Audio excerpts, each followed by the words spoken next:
it's almost at the point where I don't know what to say anymore.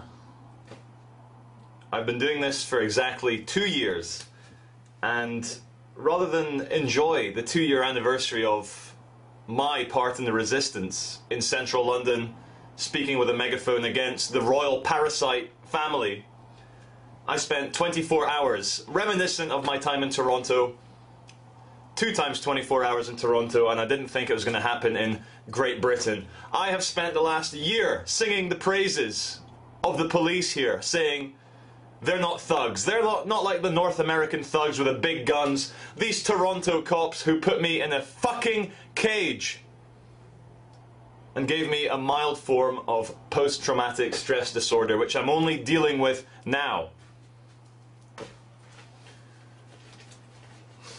There's not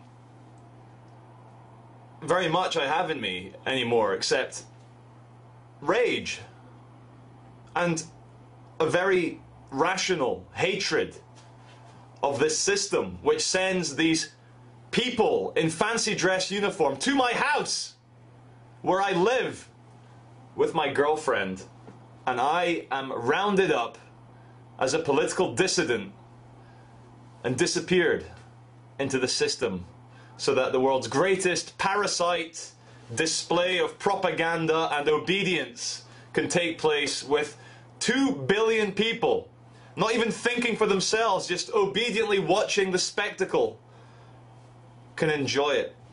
And dissenting voices like mine were not welcome. And I went to the bloody police. I went to Scotland Yard on the 18th of April. And I met a sergeant called Chris. And we shook hands and we sat there. And he listened to me as I said I wasn't going to cause any direct disruption. And I gave them my number. And I thought we were good. The Metropolitan Police and I thought we were okay. But no, there's no dealing with the thugs of the machine. There's no dealing with these people who are following orders. And so many people watching my video of my arrest that Silky managed to film, they're like, oh, they were so polite, they were so nice to you. And, you know, it's not their fault. And even I mentioned in the video they're only following orders, but let's look at a mainstream example. Was it the elites who drove the trains to Auschwitz and Dachau? Was it the elites who pulled the trigger on those machine guns and killed children in the Warsaw ghettos? Is it the elites who fire the drones with their Xbox 360 controllers into villages in Pakistan and kill more and more children? No, it's normal people like you and me, and the only difference between the people who actually understand what I'm doing and support this is that you have not been compromised. You actually stand in accordance to your convictions, as I'm trying to do. And it's so easy to lose hope. I saw in a video by Danny Shine, he did the Everything Is Okay at the royal wedding, and he spoke to this bald guy with a bow tie. And he said that he felt overwhelmed by a tidal wave of ignorance walking amongst the crowd. And then we see the bogeyman, the 1984 Emmanuel Goldstein figure, Osama bin Laden, now all over the press, Obama saying, yeah, we killed him. And we see outside the White House these drunk, idiotic, whatever they are, just jumping up and down, screaming USA and saying 4 more years, 4 more years, and they don't get it. And I just want to make this very clear, if this can be my one message to the sheeple, and that's what people who actually think consider you in your blind subservience, you're turning up at your jobs that you hate, you're paying of taxes, your celebrations when the blue bloods parade in front of you. And they don't even wave like that. They wave like this, beckoning in your adulation, your subservience. When I was a financial advisor in Edinburgh, we had a German boss, a guy called Wolfgang. And he said that when we have clients that walk in through the door, and these weren't even lowly people, we had clients who were doctors, high-ranking military officers, architects, lawyers, whatever, businessmen. He says, don't look at them as human beings. Look at them as people with a giant dollar sign hanging above their heads, and that's how you'll make money. And the thing is, people, when the elites, when the Illuminati or the New World Order or any bureaucrat in the upper echelons of government looks upon you, turning up by the millions, waving at the royal family and Prince William,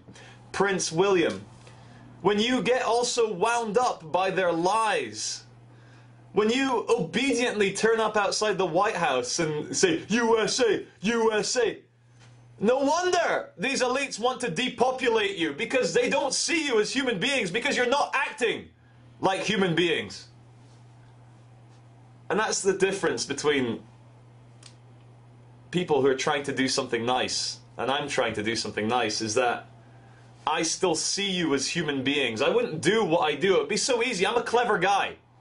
If I wanted to be part of this social Darwinist predator system, which has always enslaved you since civilization came in, I would be a financial advisor. I was earning a lot of money as a financial advisor. But I can't do it. Because you don't need to be led. You don't need for people who are very clever to take advantage of you. You need to be liberated. You need to be allowed to be educated and to do what you want to do, not corralled into a pen and considered disgusting little thugs that the elites think of you. We want to free you, which is why we do what we do. We see the machine-like civilization of David Cameron, the Queen, Barack Obama, and all their little obedient machine-like robots who are only in it for a buck. We see them as the enemy, and they are the enemy. And when you truly look at that cliche, that politics is show business for ugly people, think about that. What does it mean? What do people in show business do? They read from a script. They're actors. And that's what the politicians are. And they let you vote because voting doesn't do anything. It's rearranging deck chairs on the Titanic. So yeah, for my opinion, I spent 24 hours in solitary confinement. And it makes me very upset. It makes me very angry. But I'll tell you something. People are starting to now, in big numbers, get this. And even within the police, I had conversations with people in the police station. And they've told me certain things that officers now are starting to say, yeah, no wonder the public calls us pigs and slave drivers. So there is hope, but we are in a spiritual war, we are in a psychological war, we are in a physical war. And as I speak, poverty is killing children all over the world, and so many of you are still watching Jersey Shore and watching football.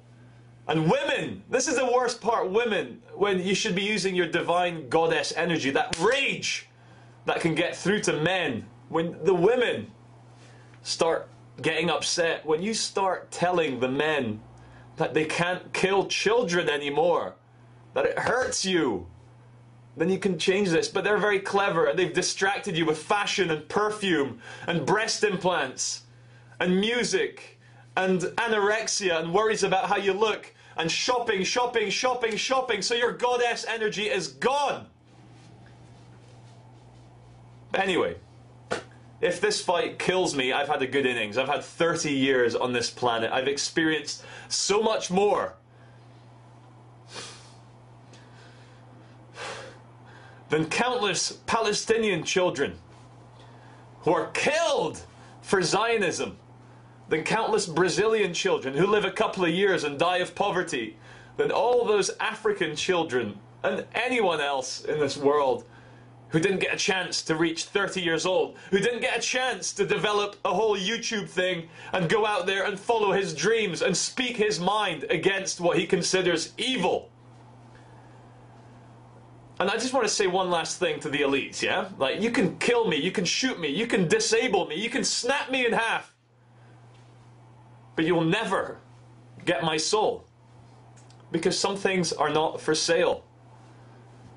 So put that in your pipe and smoke it. I will never support your artifice. I will never support the royal family. I will never support the new world order that you've brought in around us so that we live in this dystopian world. So I'm going to plant my flag in the ground. I am a Palestinian, and I will fight you